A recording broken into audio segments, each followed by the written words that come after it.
Let's spend some time on this display and the PC that drives it. This is a 19-inch display turned portrait mode. You might ask yourself, why is it turned portrait mode? And maybe, why is it so big? Well, that's a tough one to put your finger on, why it's so big. But that's just the way it went in. Maybe we could just say bigger is better. And why it's turned portrait mode, one of the reasons is, as you could tell, it wouldn't fit landscape mode. But there is a sound reason why it's turned portrait mode. And that is that you can better look at the ladder logic that's involved in the operation of this system. Ladder logic being the Allen Bradley microcontroller logic that runs the system as a whole. You'll see that ladder logic once you get a little deeper into the system.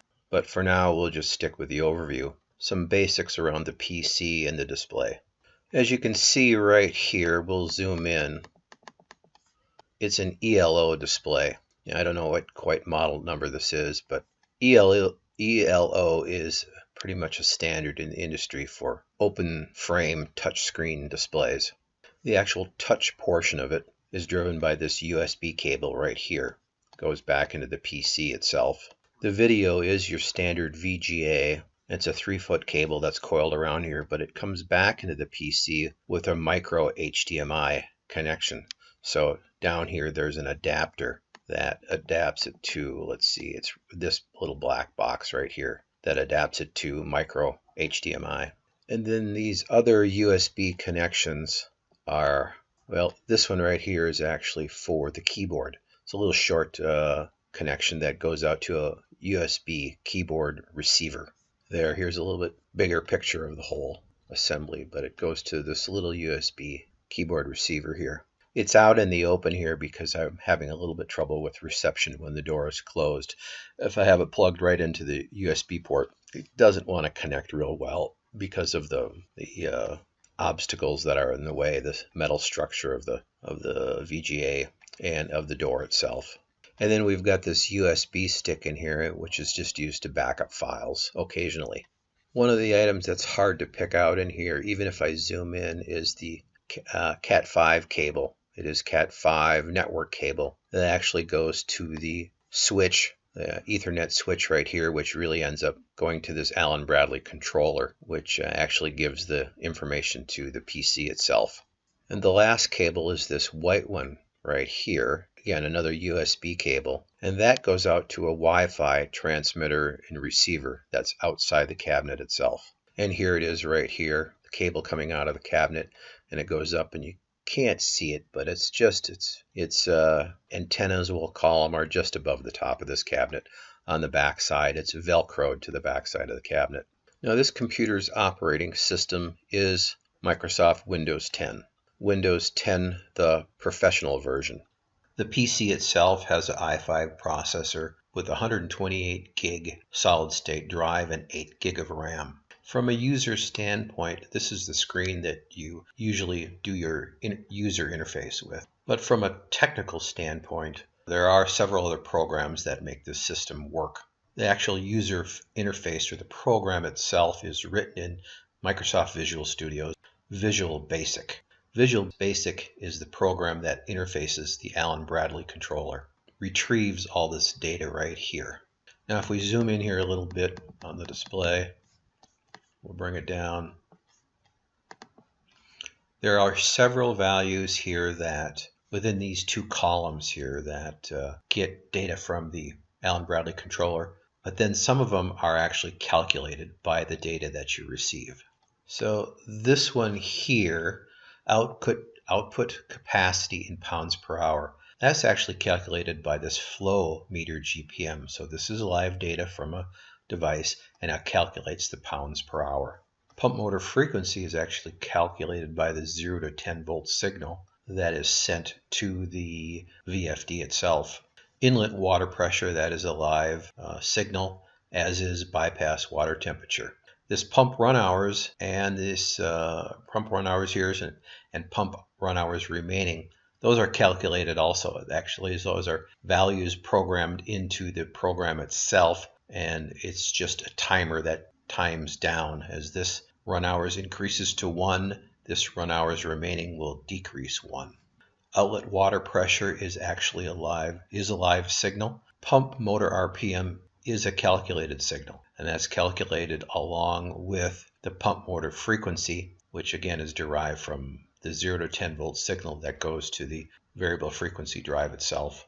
And then these alarm values over here are, our monitoring points of the actual live data that we have over here. So if we have high or low pressure alarms or water temperature alarms, there's some programmed values in there that will cause an alarm and actually will cause the unit to shut down. And then down here is the set points of those alarms.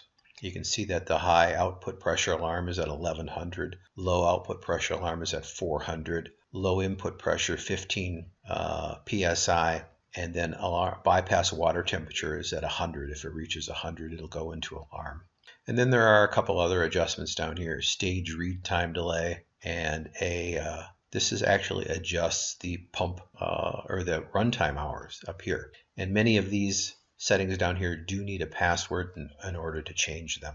And then the last thing here is energy savings calculated by using this type of system. This is the energy it costs to run this particular systems, and if you had equivalent systems that were electric or compressed air or the cooling that this particular system performs, it would display up here. And I'll maybe show you a live picture here pretty quick of a system that's actually running to show the savings.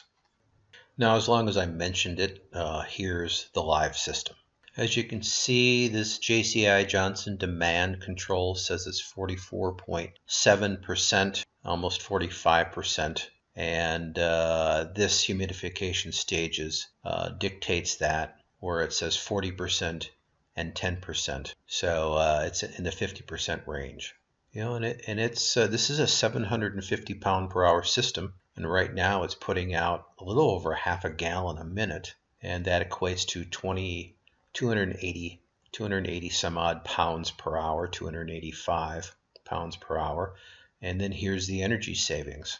You can see that you can add this up. If you're electric, you're saving $5,400 a month. And if you want to calculate the cooling that it is putting out, because mist humidification does cool, you add in another $3,800 per month. So you're at a good almost $10,000 a month that you're saving in electrical costs running at 44% on this particular site right here.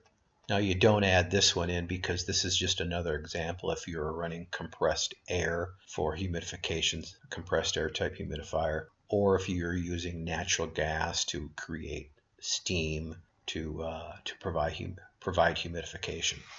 Now you can see we went below 45.5%, and we actually dropped down to 40%. So as soon as it goes below 45%, it'll go down to its next stage, which is now we're at 40% demand. And this is a read delay that it really doesn't take effect as far as what your demand might be until it gets done with this read delay, which right now is set at 35 seconds.